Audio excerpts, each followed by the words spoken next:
Bismillahirrahmanirrahim. Assalamualaikum warahmatullahi wabarakatuh.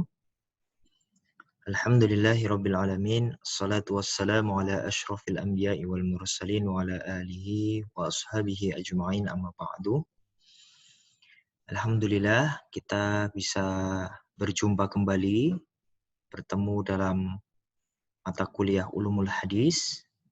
Teman-teman mahasiswa Sosiologi Agama UIN Sunan Kalijaga, Yogyakarta, mudah-mudahan selalu dalam keadaan sehat. Pada kesempatan kali ini kita akan membahas tentang klasifikasi hadis, tapi dilihat dari aspek kontennya, ya. Jadi isi hadis Nabi itu secara konten bagaimana? Para ulama mengklasifikasikannya ke dalam 3 pembagian, ya. Meskipun nanti ada beberapa klasifikasi lain, tapi para ulama berbeda pendapat, ya, terkait klasifikasi tersebut. 3 ini itu yang relatif disepakati oleh para ulama. Yang pertama itu adalah hadis qauliyah, kemudian hadis fi'liyah, dan juga hadis taqririyah. Ya. Apa 3 klasifikasi hadis ini nanti kita akan bahas bersama. Teman-teman, kita sudah membahas pada pertemuan-pertemuan sebelumnya apa itu hadis, gitu ya.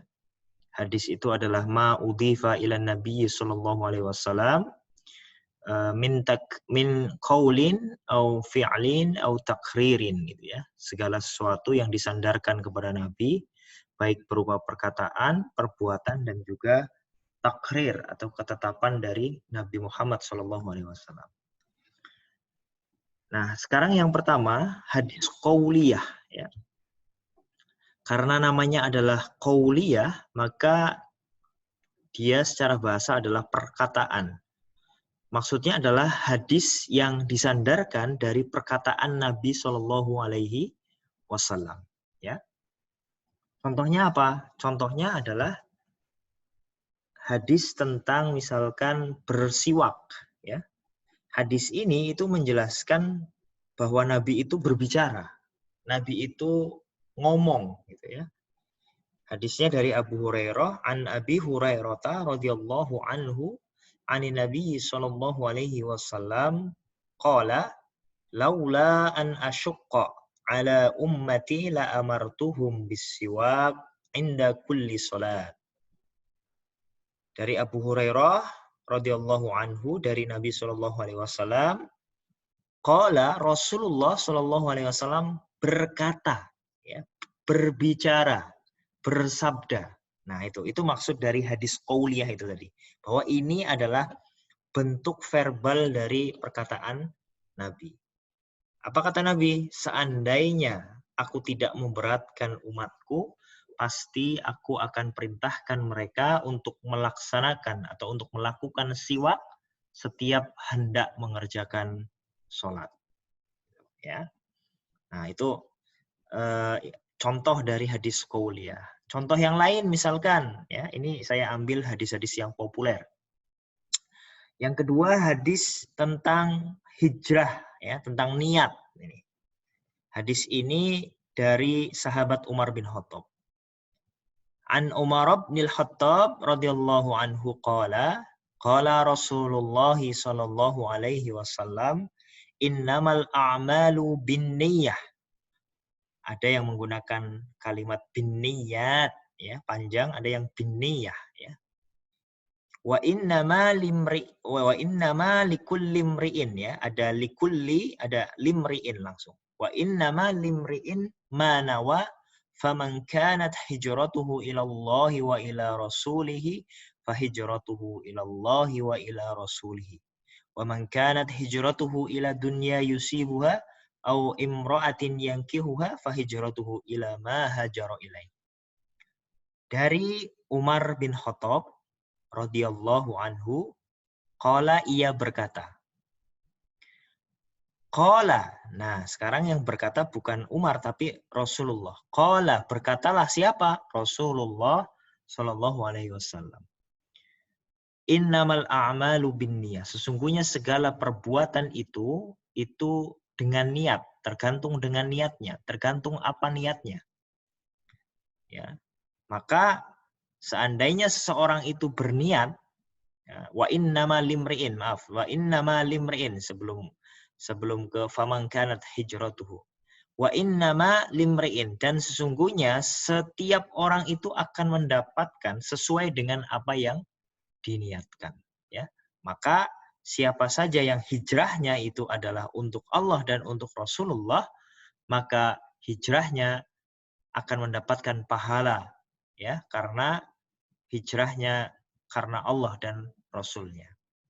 Tapi sebaliknya, siapa saja yang hijrahnya adalah untuk mendapatkan dunia yang dia inginkan, dia upayakan, atau untuk mendapatkan perempuan yang ingin dia nikahi, maka hijrahnya ya juga hanya akan mendapatkan itu. Ya. Nah, itu contoh hadis qauliyah, ya, contoh dari hadis qauliyah. Yang kedua, hadis fi'liyah. Ya. Asal dari kata fi'lun yang artinya perbuatan. Ya. Secara bahasa, makanya hadis fi'liyah itu adalah hadis yang disandarkan dari perbuatan Nabi Shallallahu Alaihi Wasallam. Nabi nggak ngomong, Nabi tidak berbicara, tapi Nabi melakukan itu, ya. Dan ini diceritakan oleh para sahabat-sahabatnya yang melihat Rasulullah melakukan itu. Nah, contohnya di sini adalah dari Aisyah, istri Nabi. An Aisyah radhiyallahu anha qalat, kana Rasulullah sallallahu alaihi wasallam yu'jibuhu tayammun fi tana'ulihi wa tarajjulihi wa tuhurihi wa fi sya'nihi kullihi.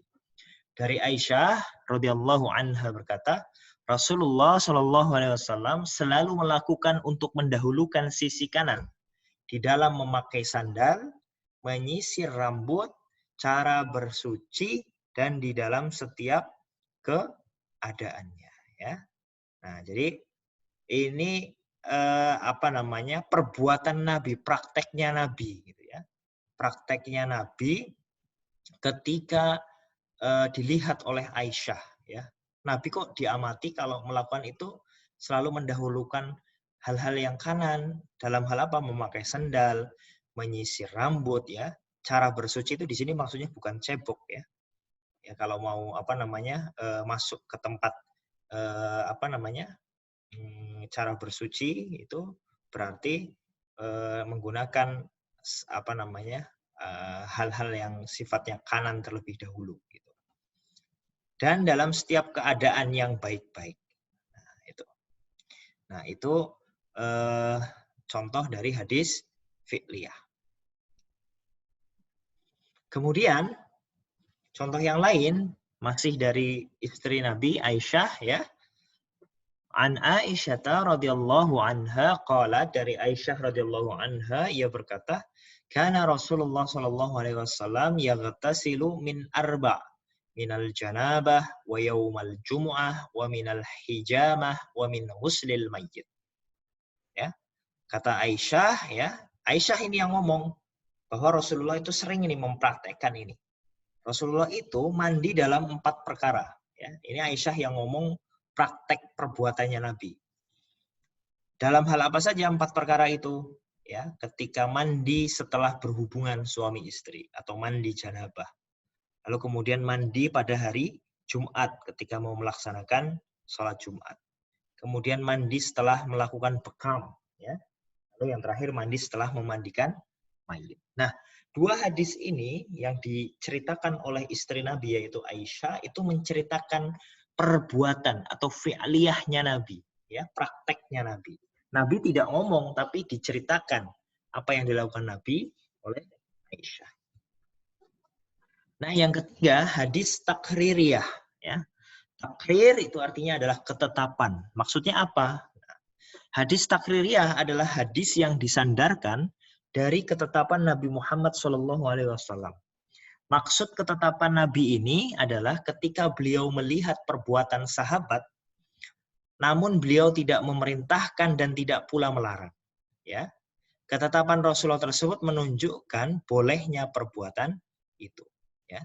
Jadi pada suatu masa ada beberapa sahabat yang dia melakukan sesuatu, terus Nabi lihat nih, atau kemudian sahabat ini melaporkan kepada Nabi, tapi ternyata Nabi tidak melarang, juga tidak memerintahkan. Berarti itu masuk dalam kategori hadis takririyah.